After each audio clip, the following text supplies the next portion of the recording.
Hello, welcome to the Trading Panel, your weekly show where we talk about all things trading. It could be something in the markets, it could be some news, it could be our positions, we could talk about trading techniques, could be anything. Now, apologies for the delay today. We had some technical issues, but I think we're on board now. So welcome to the Trading Panel. And today we've got, so far, Jason and Pavel. Jason, do you want to, and Kashyap's joined us too. Excellent. Jason, Nice. how's your week been? Nice. Good, man. It's been a fun week. It's been interesting to watch that. What's his name? One of the Fed chairmen just came out and said they're gonna lower rates, and like every other week, everybody gets kind of stuck on that. Are they lowering rates? Are they raising rates? Is this gonna happen or is that gonna happen? And nobody really knows. Like once again, it's like they don't sit here and wonder about what we're doing as traders. Sometimes you gotta like not wonder what the Fed is doing and just go on what they're doing. Hey, rates are pretty high here. Great. Like, let's call it a day. Like your signals are going to continue to be your signals and so on. So let's just move on from the Fed. But I saw everybody posting that today. That was kind of interesting. And I think it was a few days back when Larry Summers came and said that they're going to hike rates, that the next step is a hike and not a cut. And then everyone went wild for that. It's like markets are just seesawing, right, on all this cut, hike. Like, I mean, end of the day, unless you're in commercial real estate, it doesn't matter, right?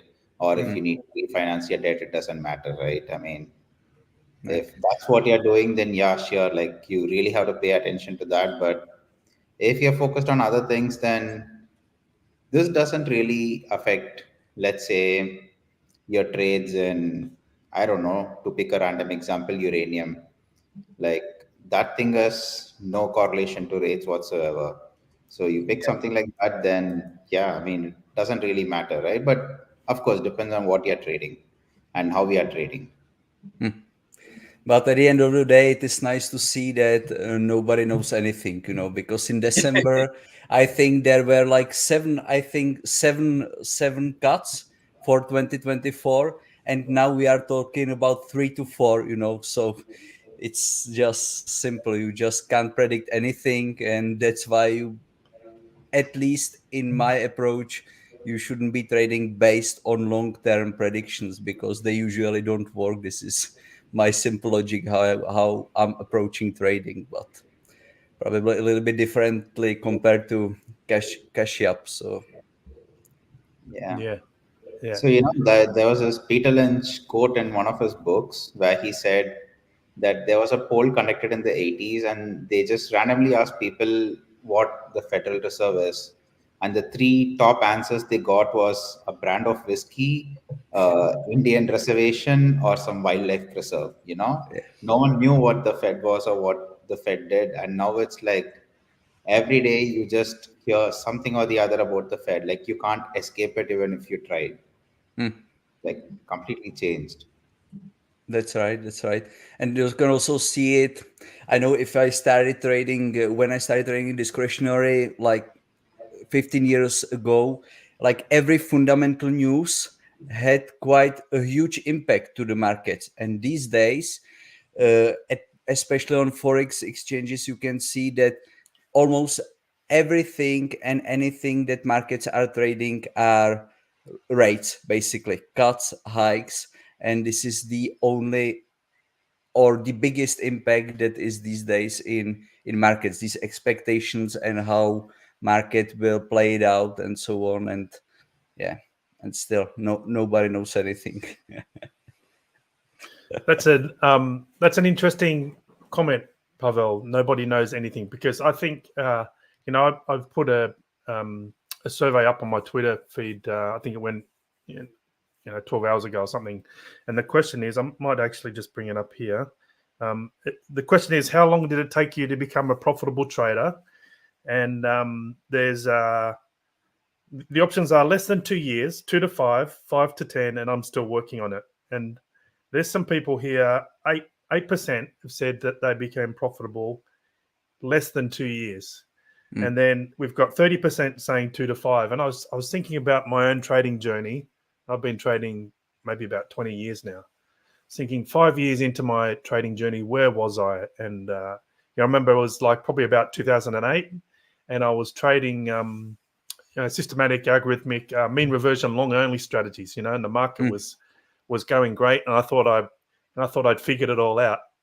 And so back then I would say, I was a profitable trader. I was making a ton of money, but then the market, shit itself, and my strategies were all trying to go long as the market was, falling quite heavily, and I got a very expensive lesson.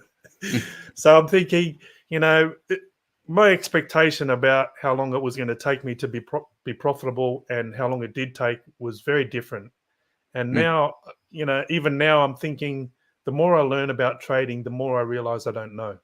And I think as I go along, I there's more realizations and more things that I learn, and I feel like even more of a beginner than anything. When you look at all these other things. So when you said people don't know anything, I think that's really an important point to consider as traders.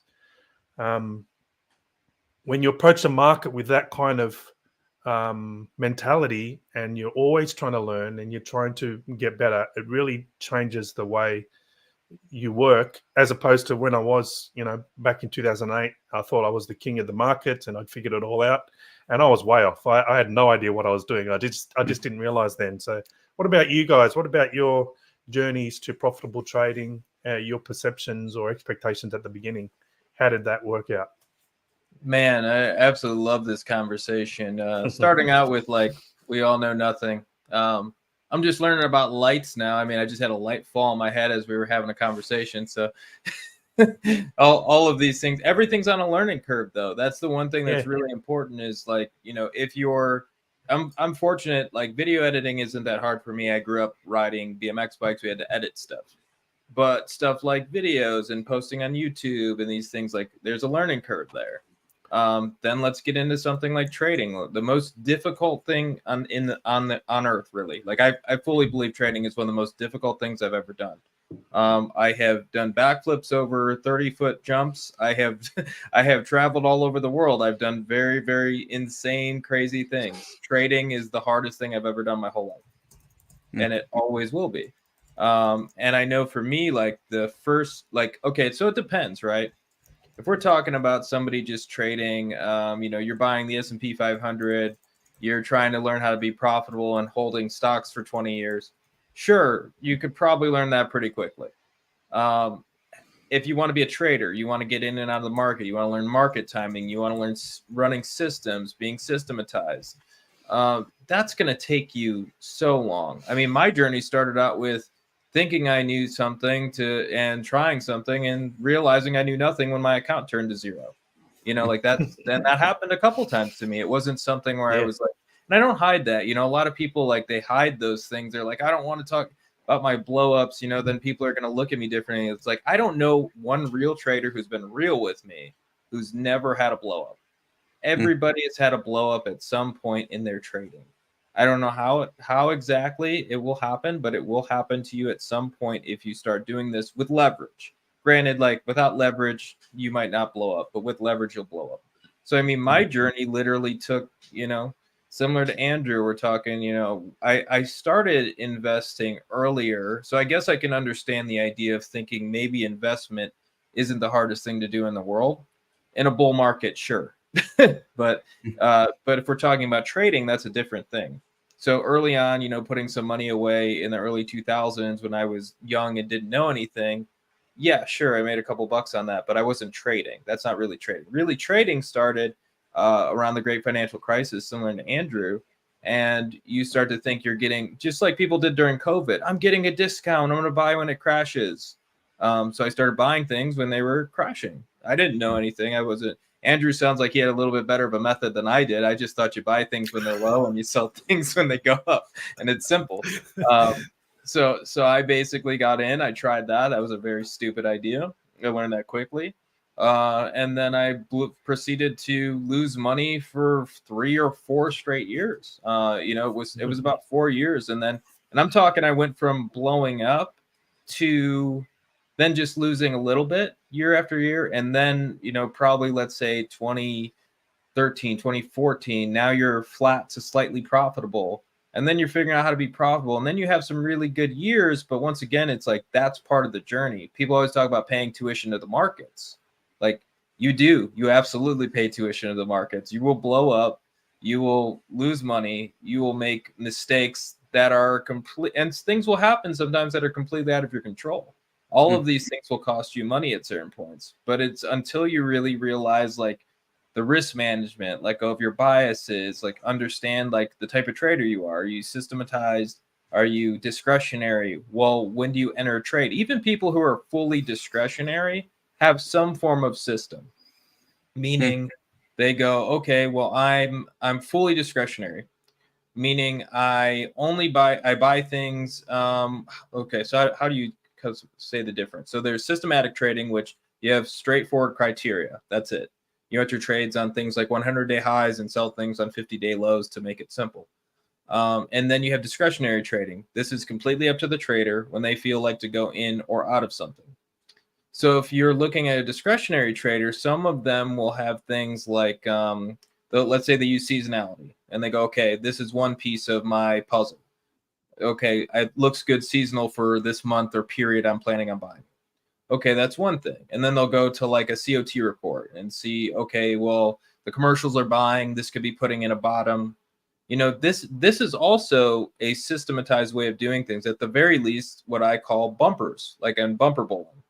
Like basically it just makes you so you're not in the gutter. If you're continuing to try to buy things when you're kind of like in these bad zones, when you're basically like the market's breaking down and everything bad that could possibly happen is happening, like you will lose money. Like you will get hit badly. But if you can create this criteria that at the very least keeps you out of buying things that are just basically trying to catch a falling knife, things that are just going down quickly, falling day after day after day, that's something that you can do to not do that. Keep yourself out of the gutter. So I think people in general should, no matter what type of trader there are, create some sort of system or criteria that you use to make you get in or out of trades. Yeah. I chose I think B 2 to 5 years, but it was much closer to 5 than to 2, unfortunately, because I started, I would say, in my opinion, with the worst possible approach, and it is fully discretionary trading. When I thought that I can get this feeling for markets, once you start with these trading courses about trading psychology and how you need to get these feelings. And guys, I think I got such a good feeling for market and I was still losing so much money. So it wasn't the best way to trade for me, for sure, because I lost quite a lot, and many times because I was still trying to get a feeling and I still didn't get anything. And then I started being profitable trading, but through, I would say, semi systematic approach. Like I was trading some kind of mean reversion trades based on strong supports and going over level 2 data on S&P 500 and Nasdaq and these indices, and it was working pretty nicely. But it was still very demanding, like psychologically. So that's why I just had to make this shift, because this is also what Andrew told very, very nicely, I would say.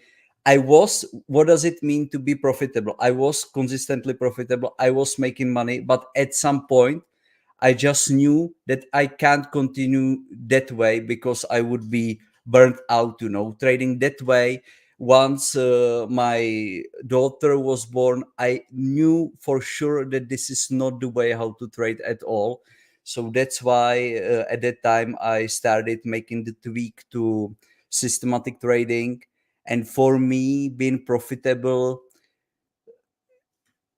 the feeling of being profitable started when I knew that I have to trade as many, but it is for how I think about it, as many uncorrelated strategies or approaches on one account or with my money, with this so-called all-weather approach. So I know that if one strategy will stop working or two, for me it doesn't mean much, because I want to trade robust approaches like trend trading, of course, mean reversion trading, breakout momentum trading, this kind of approaches, and they will be profitable all the time. Like I think forever, but it doesn't mean that the strategy that tries to catch the logic will be profitable forever, because the logic can change. There can be some fundamental change on the market.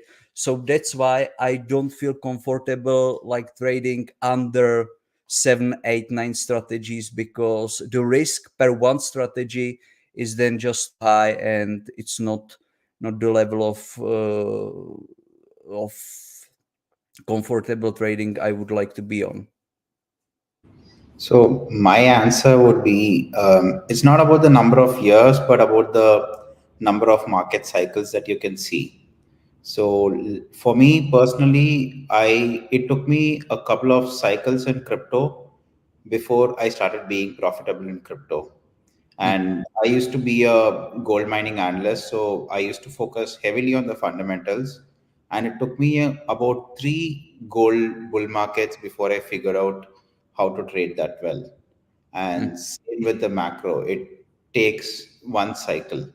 And it's all about how many cycles you have seen from peak to trough, and then still, I mean, like, let's say it's very easy. So a year like 2019, almost everyone is profitable, right? A year like 2021, everyone is profitable. Like, it's free money. But at the end of it, how much do you give back? How do you manage in that kind of market environment where everything seems to be going to pieces? And how do you rebuild and make sure you're still around for the next bull market in whatever you're trading, right? Like, I think if you manage this entire market cycle, then it's fine. And maybe that takes about 4 or 5 years, or maybe if you're trading a more systematic strategy, or you have the experience, the gut feel of what people learn the hard way, maybe you're able to learn it a little easier, maybe then you can shorten that. But to me, like, as a fully discretionary trader, it took me about 2 to 3 full cycles to get profitable.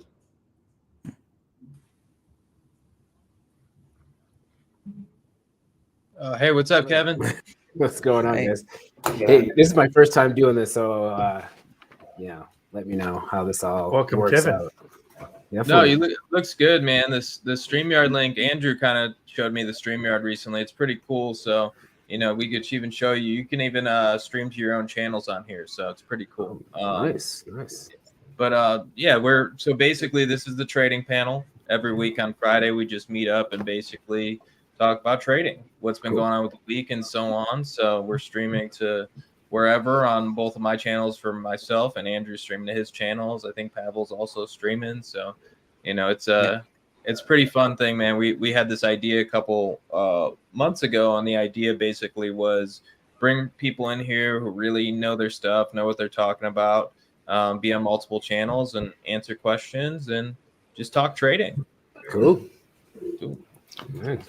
So Kevin's really good at that. So Kevin, we'll start out with something from Kevin. So basically what we're talking about today too, if Kashyap, were you done yet? You stopped talking. Okay. Yeah, I was done. So what we're talking about right now is, how many years do you think it takes people to get into trading, like start to be profitable, make money, and understand this business in a way that like really makes sense? Well, FinTwit tells me it only takes 24 hours to be a master. And you win 100% of your trade, right? I think it depends on the amount of time that you really take to study the markets, right? So, somebody that's doing this as kind of a side hobby, it could take a lot longer than somebody that's really dedicating to the craft here. For me, and what I usually have told some of the previous guys that were on my derivatives team before I took over as a markets correspondent, I usually told them 3 to 5 years to really get your feet set as to which markets you like, because I think that's half the battle. Half the battle is not so much trading. It's what markets really interest you, what industries interest you, or if it's commodities, Jason, like yourself and myself, what really interests you, and then how can you take it to the next level? Because each market, they trade different. So I would say 3 to 5 years to really be proficient in a particular segment of the marketplace, and then anything outside of that just basically.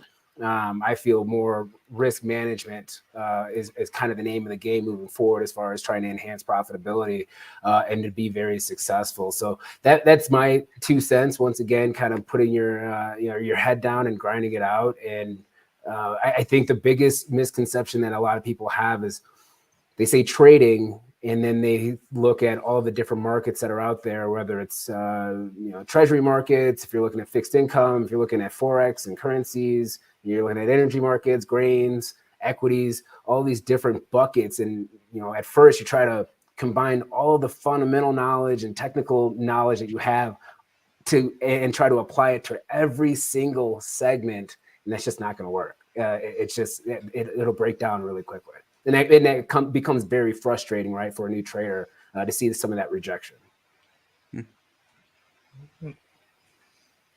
Jason, you're on mute. Jason's on mute. Good catch. Good catch. No, I just said there's a lot to unpack there because it's that's the thing about all of this is like you just have to really figure out what you do and what you do well. I think that's really like the name of the game. If you really and I think that's what takes the time.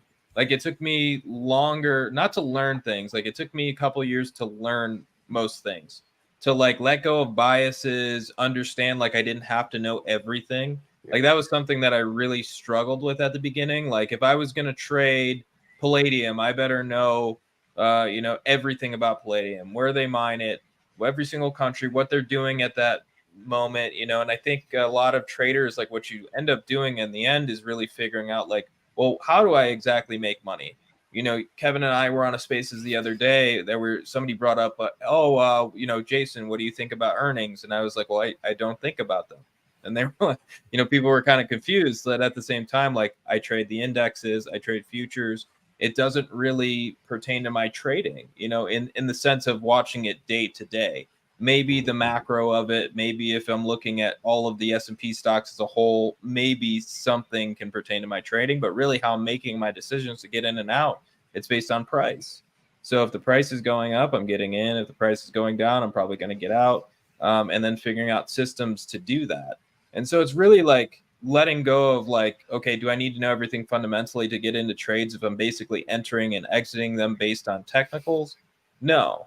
And then also going from the other side of going, if I'm a fundamental trader and I'm making decisions, I'll hear fundamental guys talk to me all the time. They'll be like, oh, I hate technicals, they're stupid. But at the same time, they're like, well, I'm getting out of this trade. This stock looks parabolic, the chart looks parabolic. And you're like, well, really, you don't understand charts, and you're kind of looking at something that you don't understand that's coloring your view in a different way.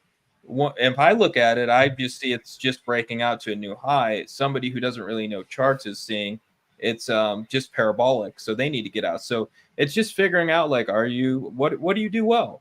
I know people who've done a lot of different things well and made money in a lot of different ways. I don't hate on any of them because I've seen most people do it. I even have a friend who makes money using moon patterns. I have no idea how that works. I'm totally confused and dumbfounded most of the time. I do understand some things about it, but just trading based on things like that, I have no idea. But he's a person Kashyap's another person. We share accounts, we show each other accounts. I know this guy actually makes money, so it's mind blowing. But I'm just saying that's the most extreme example. But I'm saying everybody should just figure out how they trade for themselves, and I think that's what makes the most sense. Yeah. And getting rid of false beliefs. I think this is the biggest pain point because everybody, as Kashyap said very, very well, I would say everybody can see those perfect charts on crypto Twitter or financial Twitter. There are nothing but profitable trades, nothing but 45 degrees equity curves. And those beliefs, then if you have really deeply these beliefs under your skin, then it is very hard to start building on those beliefs and start building profitable strategies or profitable approaches, because you basically expect that those should be these outputs, but those outputs will be always very different to these perfect 45 degrees or exponential line equity curves. And this is big problem, I would say. These expectations are really very, very, very big problem in trading, especially with novices. Yeah, and if you see those 45-degree curves, right? I mean, there's a good chance, if they are real, there's a good chance they're just selling volatility. They're just writing options, and one day they're just going to blow up. Like, that's the only way you get that kind of 45-degree line, right? It's impossible. What's funny is Yeah. we were talking recently about optionsellers.com guy. That keeps coming up. I think that came up on here last week, and people were kind of like cracking up. But like, that guy is the epitome of that. Like, hey, yeah, he's figured out a way to make money all the time. He's selling naked calls on natural gas, and he's selling naked puts on oil. And this guy just continues to trend, that direction all those years. It was basically 2016. Oil just moved up off that major bottom, and then you have natural gas in a downtrend. And then 2018 happens, and oil crashes, and then natural gas explodes higher, both at the same time, and they wiped him out in minutes. So it's like figuring out exactly, like they're like Kashyap said, that is a strategy to blow up. And I think we've all seen it many times. Like I've seen friends, not to mention, like if funds do this all the time. Like people don't like to talk about funds. They talk about funds like they're the smart money. Really, I mean, I've been around plenty of hedge funds. There's plenty of dumb money in those too, I promise. And a lot of the time, the owners, I'm sure I should be saying this shit, but I'll be honest. the owners are also the ones who are the ones doing these things. Like sometimes the owners are people that kind of like don't really know how to trade, and they start these funds. They make some money doing something, and next thing you know, they're running a fund. I've seen it a couple times. And then they're, doing strategies like that, and they're just seeing the dollars going forward, and they're not understanding that you can blow up. The huge one in the hedge fund space right now is the basis point trade, basically taking the spread between cash bonds and selling bond futures and trying to make the middle. So basically, this ends up turning out terribly all the time. And I got sent this from another fund, and they were like, "Hey, can you backtest this?" And I was like, "Okay." So I backtested and I sent it to him. And I'm like, dude, this blows up every time. And he said, well, you got to predict recessions. So it's like, if you just predict recessions, you'll be fine. So it's like, yeah. You hear things like that in the trading space, and then you go out to be an actual trader, like in the world, like it's your first time trading, you're just getting started to do this, and you think these are normal strategies. However, it's like, the slow grind and understand that volatility is going to be part of your portfolio if you want to make money. Like, if you really want to have, like, let's say 50% returns, 100% returns, something crazy like that, you're going to have a ton of volatility in your portfolio. Like, you're looking for 50%. Okay, well, then you better be ready for 25% to 30% drawdowns. Like, that can happen too. So, everything goes both ways. And it's always important to understand like your risk above everything else.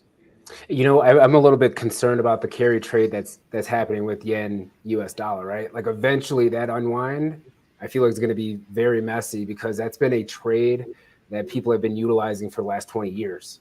And it's been a profitable one, to say the least. And if we do see this, reduction or removal of this yield curve control policy, there's not going to be any alpha there. And then where does that money go? And then how do you unwind that trade as well? And I think that's one that is definitely under the surface. More hedge funds are utilizing that type of strategy, right? It's a very small spread, but if you put enough dollars to something, you can make nominal money on it, right? If you leverage up enough, you can do a lot of things. I mean, that's like Warren Buffett and Berkshire Hathaway. They have a whole bunch of cash right now sitting on the sidelines. And they have so much cash that they're making $2 million, $3 million a day. Hey, that's some nice cheddar, to say the least here. So I think that's another one in the currency markets that's kind of under the radar. And I think that's kind of the reason why we're starting to see the yen lose ground again. honestly, because the economic data has been lackluster to say the least, but the equity market's been doing decent. So you would think that they would have a little bit more strength within the yen as the equity markets start to recover, and it's not. You're seeing kind of that exact opposite. So I think there's a lot of pressure that's being put on from institutions to kind of keep that spread where it's at right now. And I'm kind of right there with you, Jason. You're kind of talking about the cash and futures, spread when you're looking at treasuries. There's pairs like that all over the place. It's the same thing actually right now going on with the equity market itself, even the S&P 500s, and everybody's kind of like, oh, look at how much people are short. Look at the institutions are short. They're getting ripped. No, they're not. they're trying to literally make a spread off of this right now. They're shorting the futures contracts. They're going out, getting in a little bit more high beta, and they're trying to capture that alpha. But once again, that's going to be that's something that could burn them, and that could destroy a fund if it goes the wrong way quick enough, and that spread or that ARB gets taken out of the marketplace. There was a time where I forget which year, but so the Swiss National Bank had the Swiss franc pegged to the euro, and all these people in Poland and Hungary had taken mortgages in the franc because they were about to join the EU and their currency was more or less pegged to the euro, and interest rates were dirt cheap in Switzerland, right? So they're like, let's take our mortgages in Swiss francs, denominate it in Swiss francs, and just pay the EMI. What could go wrong? And then one fine day, the Swiss National Bank is like, we are not going to maintain this peg anymore. And a few forex brokers went under. It was all within a matter of 4 or 5 hours, and then the whole space just crashed. It was FXCM, right? They were one of the big. I think they got hit by like 80% of their market cap got wiped out on that trade. I remember I was actually working a futures desk that night that had happened, and man, you do not want to hear clients, large institutions getting blown up. I mean, that was a horrible night, to say the least. And actually, that was probably like the last day that I wasn't in that pair. But that was like the last day. I was like, you know what? I'm good on the currencies. I'm going to stay in my, I'm going to stay in the commodity lane, not have to really worry about the, these reserve banks going out there and just being like, you know what? No, we're not doing this anymore. Dump it. And it was kind of obvious, right? I mean, like you have a trade like that where there is so much pressure on the currency. One day or the other, the peg has to give, because the Swiss National Bank is not going to keep buying euros forever. It just doesn't work that way, right? Like it was obvious, but then, if you don't do the trade, you're dumb, right? Because the other people are doing the trade and they are making the free money. So if you don't go pick up those pennies in front of the steamroller, then you're the dumb person. It's like the Credit Suisse had this ETN, the XIV ETN, which blew up in 2018. They were like selling vol, and the ETF was practically going up in a straight line. And right towards the end of it, I think they decided they wanted to get in on the game, and they took a 20% position in their own ETN. And then they blew up along with the rest of the note holders, right? Like, I mean, like that's just how the thinking works. It's like it's free money, everyone's picking it up. Why shouldn't I? And then it's like something has to give. Just quick note to the case with the Swiss franc, because I'm from the Czech Republic next to Poland. It was the last time when citizens of Europe could basically get loans in another currency than their domicile one. If they don't have the income in this currency they want to be loaned in. So this is really that was the last time when Swiss franc basically exploded. This is such a fundamental conversation. Yeah. Well, yeah. I mean, you're talking about selling premium, right? I mean, like that. If you look at each and every example we just talked about, it's all premium scalping, one way, shape, or form, right? Even if you're trying to get a mortgage and you're trying to get it in another country because of the currency pair, you're trying to scalp premium. That's all that is. And it's cool for it's cool until it's not anymore until something fundamentally changes. So when you're looking at what was it, XIV, right? Their problem, and a lot of people didn't understand this, because they were an ETN, and if you actually read in their prospectus, they were not required to cover that position. There was a risk, so they were like, everybody kept like freaking out, like, oh, what are they going to do? What are they going to do? In XIV, they had two things that they could have done. They could have went out into the VIX futures and covered risk, which if they're buying VIX contracts, what's going to also happen, right? Domino effect, gamma squeeze it even more than that. They would literally just break the market. They would break that fixed contract as a whole. Or they could have done nothing. And they decided, look, we can't do anything. We blew up because they were trying to scalp premium. And that's kind of like what a lot of these hedge funds, you go from selling credit spreads where let's just talk about options, right? You can sell credit spreads all day. You're still maximizing your risk, or you're still minimizing your risk selling credit spreads until one day you get the bright idea, I can just sell naked and I don't have to get the other side of this trade because it's eating into my alpha, right? And then you're like, all right, well, I'm just gonna go sell short, or sell call short. Boom, boom, boom. I'm getting a nice amount of premium here until something happens, and then you're uncovered. And so the moral of the story is make sure that you protect risk that's out there. Don't take any excessive risk, because as soon as you get a taste of taking a short position that has unlimited risk to the upside, and you get a little bit of a taste of that premium, and you're like, oh, this is great. I didn't have to actually like chop down my return by 25% because I had to take this other leg. I could just do it. That's when people get burned. That's when accounts get burned. So I can understand the ETN holders doing it. I can understand the ETN itself doing it. But what would prompt the sponsor to say, this product is so cool, let me own it on my own account? Like, that's really dumb, right? Well, I don't even think that should even be allowed. I mean, that's just I won't get into the policy of it. I don't think that stuff should be allowed, honestly. I mean, you're kind of seeing it right now in Bitcoin, right? In certain respects, there's certain fund managers that are buying their own Bitcoin fund, right? And it seems like that circle could be something that could create some problems down the road. And I think you're kind of alluding to that as well. I think that I don't even understand how that's even legit in a sense, but that's just me. Unless you had like a third-party servicer actually managing, which some funds actually do, right? I might have a fund at let's say PowerShares or whatever, but I have XYZ custodian actually managing, and then I can understand you have a little bit of a wall there, but I don't know. There's a lot of stuff that can create bubbles in this market. Yeah, like PIMCO got into trouble for doing exactly this. Like what they would do is they would take a security from one mutual fund and plop it into another, and they didn't have to do the mark to market or independent assessment. They could just take whatever is the book value or the balance sheet value and just put it onto the other fund. So when that security goes bad, the main fund which they want to pump up, the terrible returns don't show up in that. And they did so much of this that eventually they got into trouble.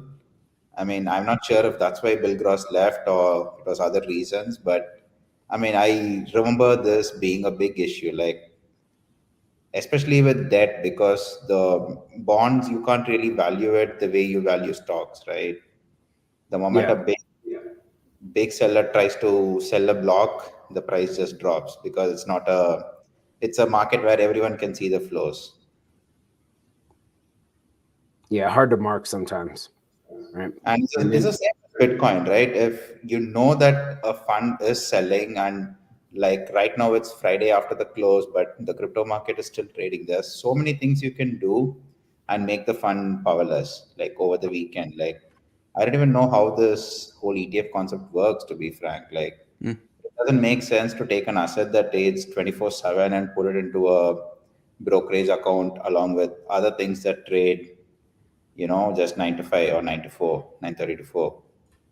Like, yeah, you can find somebody. If you're a large institution, you can find somebody to trade the other side of your trade. Trust me, it doesn't. You can call somebody up and say, "Hey, let's. I got a trade that we need to do," and if they're interested enough, they'll get on a Bloomberg and send over the other side of that. I'm right there with you as far as the ETF. You know, I like seeing the fact that the crypto ETF, or when you're looking at Bitcoin ETFs, I like the fact that it's providing some institutional opportunities, and for right now, it doesn't seem like it's getting crazy. I don't know about you guys, but it doesn't seem like it's getting like too crazy yet. I mean, when they started doing vol funds, everybody had their own vol fund, right? And then it was 2x funds, and then they got 3x funds, and all of this stuff until somebody blew up, right? But it seemed like everybody and their mother had one of those, and they were trying to add these new nuances to it. And it seems like this one's kind of taking its time, to say the least. And I'll stop hogging here. The one ETFs that ETNs that I don't and I'm not a fan of are the 2x, 3x single stock ones. I feel like there's a lot of risk that is there. Not a lot of people use them, but that's again a situation where, you know, all you need is like one of those stocks to pop 80% in a day. And Yeah, but on the other side, we are all, I would say we are all traders, you know, so we are still managing risks. And if someone wants to take these risks of double, triple ETFs or so, why not on the other side? I like them. I like them to tell through. I'm using them for these. I'm calling them opportunity trades.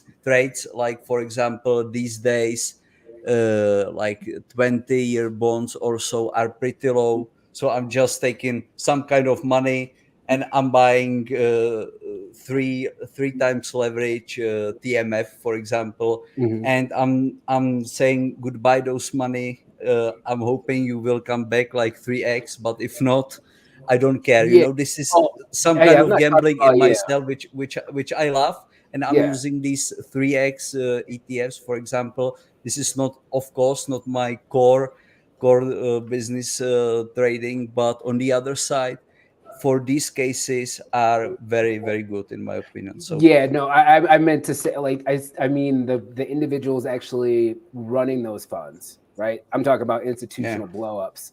The product there and utilizing them in a portfolio. I get them. It's just the scarring of XIV. It just makes me kind of think of each and every other scenario where there's excessive leverage and the liquidity of the person that's managing the fund, and if they can deliver, that's my these VIX products are very interesting. I have to say that I went over them so many times, and I tried to make something that would at least somehow cover some risks, because these are really tempting. You know, I love them, to tell the truth, but I don't trade them at all.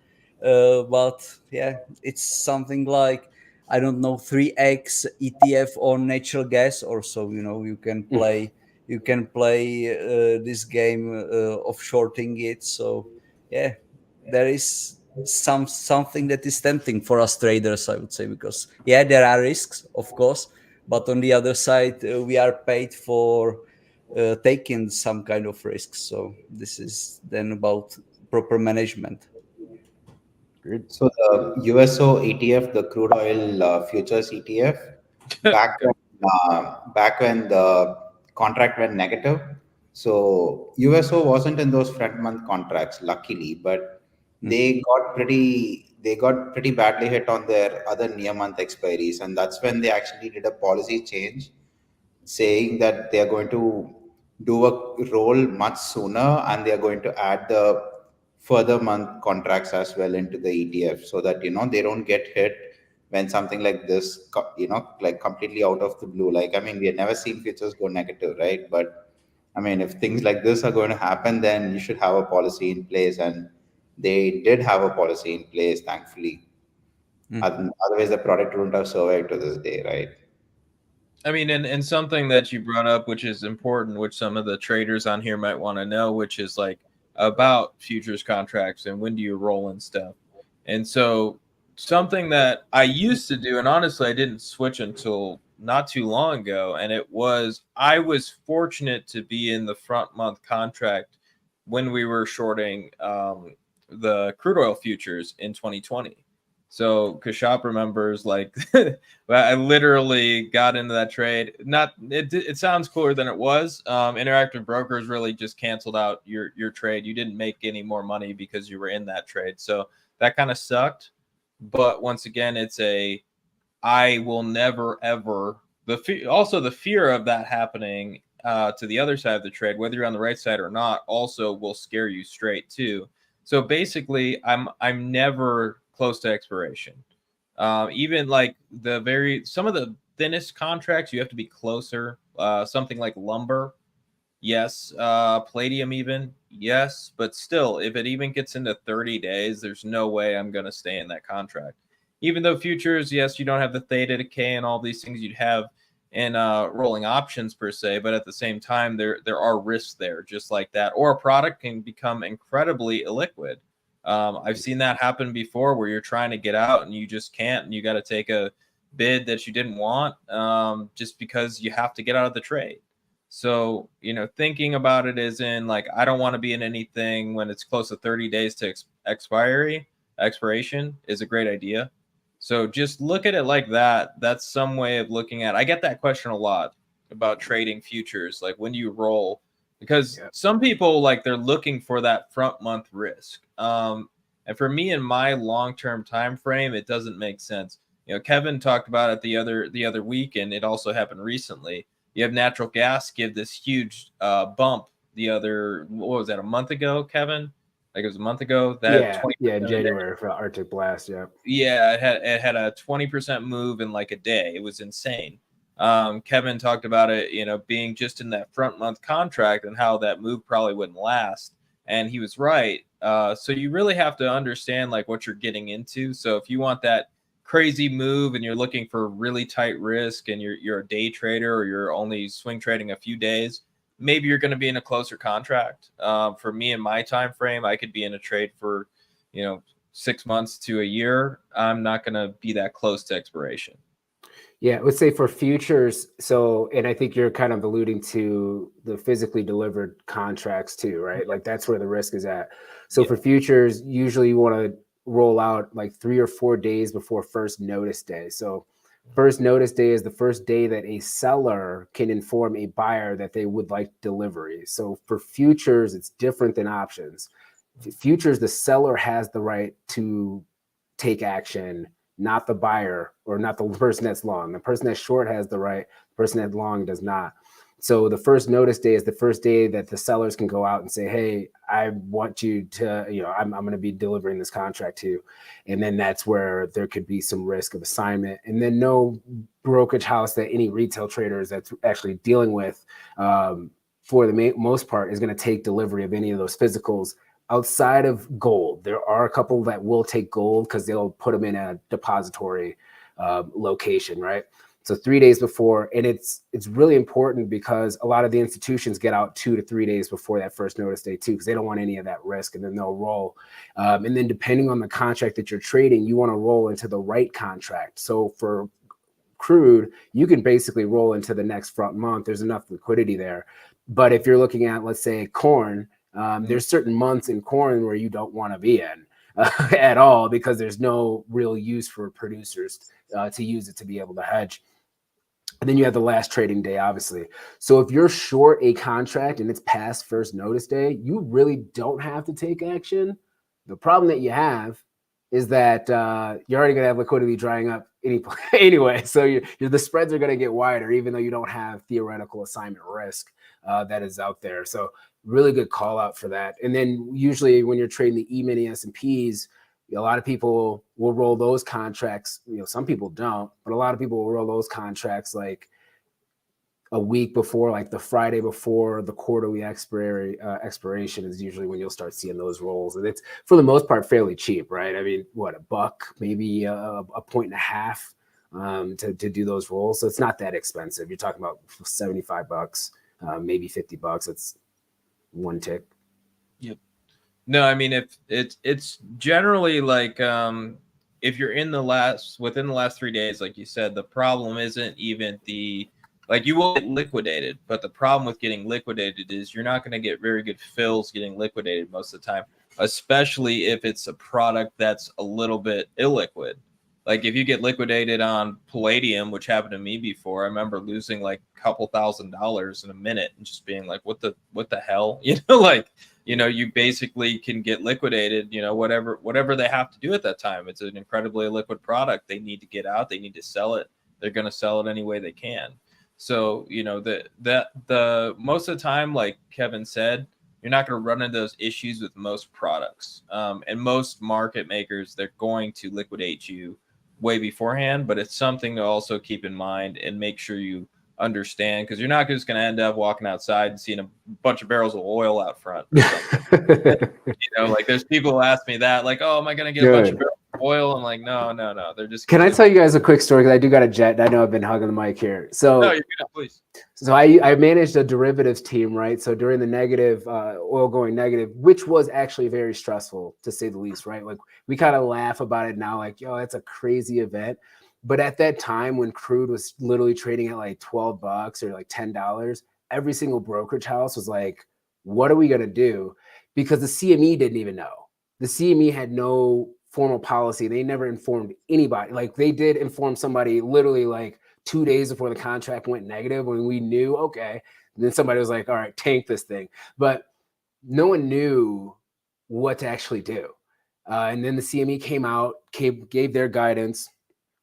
Then a couple of goofballs went in there and thought that they were going to be mighty heroes and be in there and they didn't roll their contracts. That's actually what happened. It was people that were managing money. They were institutional traders with no intention to actually offset the contract.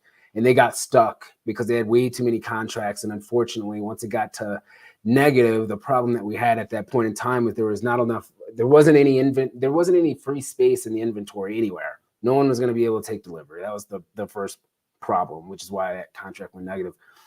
But the second problem that we actually saw from the brokerage houses is that it actually would mess up your risk algorithms, because now you had a product that was a positively priced product, and all your risk algorithms out there could obviously assign that risk, right? Because it was a positive.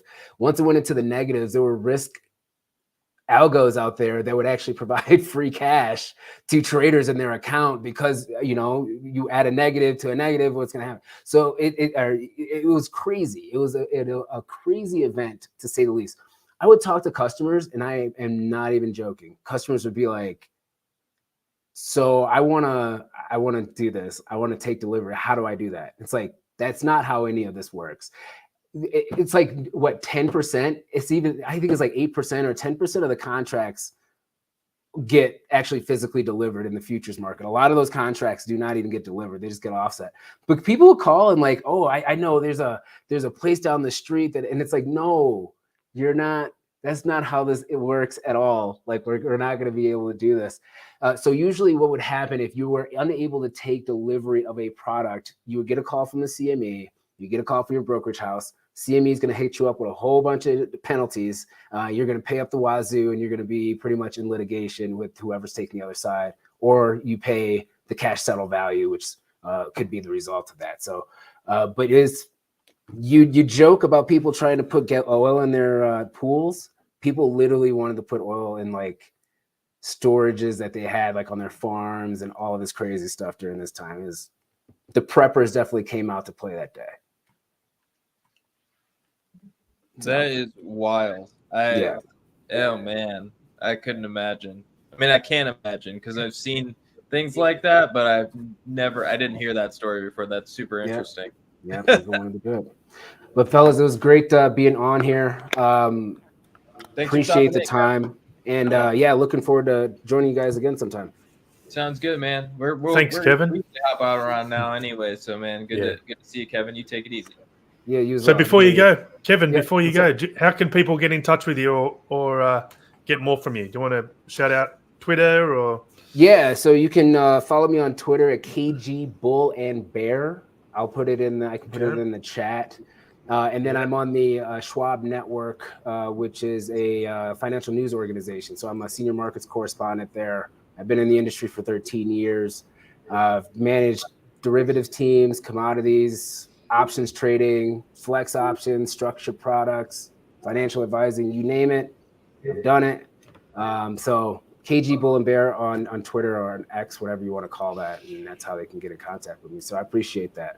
Awesome. Thank you very much, Kevin. Thanks, Enjoy Kevin. the rest of your day. Have a good one. Cheers. Ah, And yeah, we're right at time now, I think. So should we start wrapping this thing up, or do you guys want to continue? I'm No, going to that's take the cool boy with to me. soccer soon, so I have to go. But Yeah, I'm good with me. It's beautiful outside. I'm gonna get outside for a little bit. Thanks for coming, everybody. You guys can follow me at AAO Research on Twitter or AAO Research on YouTube. I changed that recently because Andrew said it was hard to find my page. yeah, So I think that should be better, actually, hopefully. So thanks for shouting that out, Andrew. And then my Substack, if you go to my Twitter page, everything's on there, my link tree, so you can find everything. Thank you guys so much for coming on again. This is a blast, and it seems to be building in a very fun direction. So I've got some more, I got some big names in order for next week, so we'll see if they can make it. okay. This week there was the Vegas event, so some people couldn't show up because of that, and then there was some trip for another company. So next week should be good. So look forward to that if you guys are watching. Yeah, yep. Kashyap, do you want to? How can people get in touch with you? Yeah, so the best is my Twitter. It's Kashyap286. It's same as my name with the numerals 286. And it's my full name.com. That's my website. So kashyapsriram.com. So you can reach me there.